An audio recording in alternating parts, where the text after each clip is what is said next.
आप सभी का इस वीडियो में स्वागत है। भौतिक गुणों के आधार पर पदार्थ के बारे में ज्ञान अर्जित करें। दोस्तों, क्या पदार्थ सतत कंटिन्यूस हैं या कणों पार्टिकुलेट से बने होते हैं? आइए एक क्रियाकल्प द्वारा ये ज्ञात करें। एक 100 ml का बीकर लें। इस बीकर को जल से आधा भरकर जल के स्तर पर निशान लगा दें। अब इसमें 1 चम्मच शर्करा कांच की छड़ की मदद से जल में घोल दें। आपको क्या नजर आ रहा है? क्या जल के स्तर में कोई बदलाव आया है? नहीं। ऐसा कैसे हुआ? जल में घुली शर्करा का क्या हुआ? जब हम जल में शर्करा घोलते हैं तो शर्करा के कणों के बीच के रिक्त स्थानों में समावेशित हो जाते हैं। इस क्रियाकल्प से हम ये निष्कर्ष निकाल सकते हैं कि पदार्थ कणों से बने होते हैं। हम ये तो जान गए कि पदार्थ कणों से बने हैं, लेकिन ये कण कितने छोटे होते हैं? आइए एक क्रियाकल्प द्वारा ये ज्ञात करने का प्रयास करें। स्याही की 5 बूंदों को 100 ml पानी में घोल लें। इस घोल में से लगभग 10 ml घोल निकालकर उसे 90 ml जल में मिला दें। इसी प्रकार इस घोल को 5 से 8 बार तक तनुकृत करते रहें।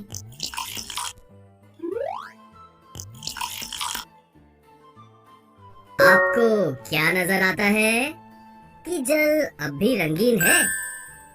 प्रत्येक बार तनुकृत करने पर घोल का रंग हल्का होता जाता है, फिर भी पानी रंगीन नजर आता है। ये प्रयोग दर्शाता है कि स्याही की चंद बूंदों से भी पानी की बहुत अधिक मात्रा 1000 ml रंगीन हो जाती है। इससे हम ये निष्कर्ष निकाल सकते हैं कि हर बूंद में कई सूक्ष्म कण होंगे। ये कण छोटे छोटे कणों में विभाजित होते रहते हैं। अंततः एक स्थिति में ये कण और छोटे भागों में विभाजित नहीं किए जा सकते।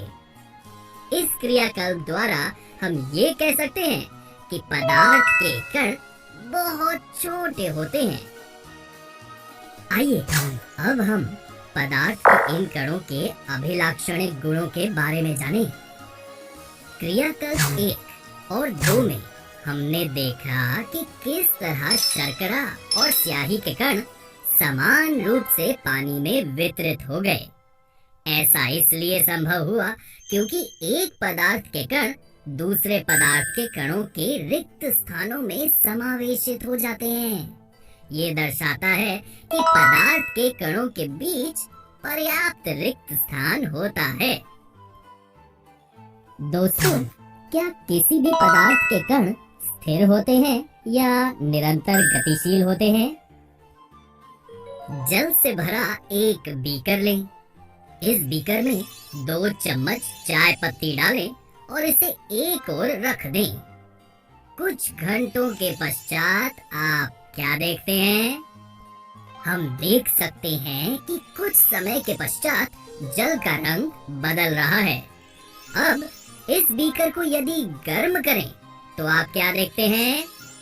आप देख सकते हैं कि बीकर को गर्म करने पर चाय का रंग पानी में अधिक तेजी से घुल जाता है। इस क्रियाकल्प से हम ये निष्कर्ष निकाल सकते हैं कि पदार्थ के कण अपने आप ही एक दूसरे के साथ अंतः मिश्रित हो जाते हैं।